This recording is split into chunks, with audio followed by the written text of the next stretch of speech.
اگر تہجد میں کوئی خاص بات نہ ہوتی تو اللہ ہر رات تہجد پڑھنے والوں کے لیے پہلے آسمان پر کیوں آتا؟ صرف یہ کہنے کے لیے کہ کون ہے جو مجھ سے دعا کرے کہ میں اس کی دعا قبول کروں، کون ہے جو مجھ سے مانگے کہ میں اسے عطا کروں، کون ہے جو مجھ سے مغفرت طلب کرے کہ میں اسے بخش دوں۔ اللہ تو ساتویں آسمان پر رہتے ہوئے بھی دعائیں سن سکتا ہے، مگر پھر بھی اپنے خاص بندوں سے ملاقات کے لیے پہلے آسمان پر آتا ہے۔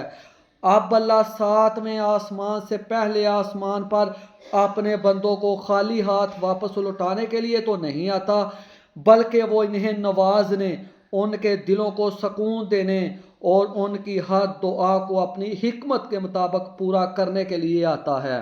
سبحان اللہ۔